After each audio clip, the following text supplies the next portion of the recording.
Hi guys. അപ്പോൾ casualty രാത്രി സമയം 1:15. നമ്മുടെ ജീവിതത്തിൽ മാത്രം എന്താ ഇങ്ങനെ ഓരോന്ന് സംഭവിക്കണേ? ഇത് നമ്മൾ ഒട്ടും പ്രതീക്ഷിക്കാതുള്ള ഒരു ഹോസ്പിറ്റൽ പോക്കാണ് കേട്ടോ. ഇന്നത്തെ ദിവസമാണ് എൻ്റെ ഡാൻസ് പ്രാക്ടീസിൻ്റെ ഫസ്റ്റ് ഡേ ഞാൻ സ്റ്റാർട്ട് ചെയ്തത്. അപ്പോൾ അന്ന് തന്നെയാണ് കേട്ടോ ഇത് സംഭവിച്ചത്. പൊന്നുവിന് നല്ല ബാക്ക് പെയിനും നല്ല വയറുവേദനയും. എന്താ കാരണമെന്ന് അറിയില്ല, ലേബർ പെയിൻ ആണോ എന്താണെന്ന് അറിയില്ല. അതുകൊണ്ട് നേരെ ലേബർ റൂമിലേക്കാണ് ആളെ ഷിഫ്റ്റ് ചെയ്തത് കേട്ടോ. എൻ്റെ മനസ്സിൽ ആദ്യം ഓടിയത് ഇന്ന് പുറത്തുനിന്ന് ചില്ലി ചിക്കൻ വാങ്ങിയിട്ടുണ്ടായിരുന്നു. അപ്പോൾ അതിൻ്റെ ഒരു കഷ്ണം ആൾ ടേസ്റ്റ് ചെയ്തിട്ടുണ്ടായിരുന്നു. ഇനി അതിൻ്റെ എങ്ങാനും ഫുഡ് ഇൻഫെക്ഷൻ ആണോ എന്നുള്ളൊരു സംശയത്തിലാണ് ഞാൻ നിന്നുണ്ടായിരുന്നത്. ഇന്ന് എന്നൊന്നും ഇല്ലാത്ത ക്ഷീണമാണ് ഗൈസ്. കാരണം ഇന്ന് രാവിലെ നേരത്തെ നീച്ചതാണ്. ഡാൻസ് പ്രാക്ടീസും പിന്നെ എക്സസൈസും കാര്യങ്ങളൊക്കെ ആയിട്ട് ഫുൾ ടോട്ടലി ടയേർഡാണ്. കാലൊന്നും ഊരി വയ്ക്കാനേ പറ്റിയില്ല. പിന്നെ നേരെ ഒന്ന് സ്കാനിങ് ചെയ്യണമെന്ന് പറഞ്ഞു. അപ്പോൾ ഞാൻ സ്കാനിങ് റൂമിലേക്ക് നേരെ പോയി. അവിടുത്തെ ബില്ല് കണ്ടിട്ടാണ് ഞാൻ എന്താ വിട്ടത്. 1222 സംതിങ് ഗൈസ്.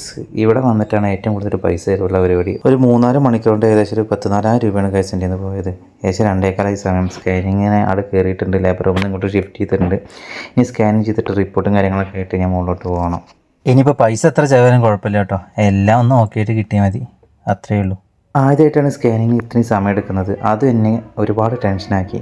സംഭവം എന്താണെന്നറിയില്ല. ഒരു ഡോക്ടർ വരാൻ വേണ്ടി വെയിറ്റ് ചെയ്തിരിക്കുകയായിരുന്നു ഗായ്സ്. എനിക്ക് ഉറക്കം വന്നിട്ടുണ്ടല്ലോ, അങ്ങേ അറ്റെത്തിയിട്ടുണ്ട്. ഒന്നും നോക്കിയില്ല, പോയിട്ടൊരു കട്ടനടിച്ചു.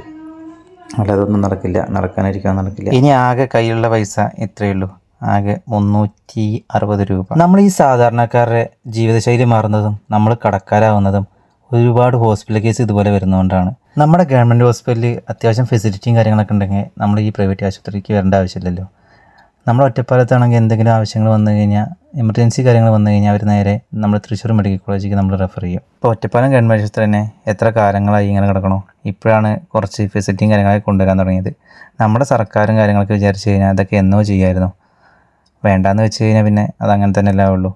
അപ്പോൾ സമയം ഏകദേശം 3:15 ഗൈസ്, 4:15 കേട്ടോ. കാല് ഊരി വെച്ചിട്ടില്ല. ഞാൻ അധിക സമയമൊന്നും ഇങ്ങനെ ഇരുന്നിട്ടില്ല. 24 hours ഇട്ടിട്ടിരുന്നിട്ടില്ല.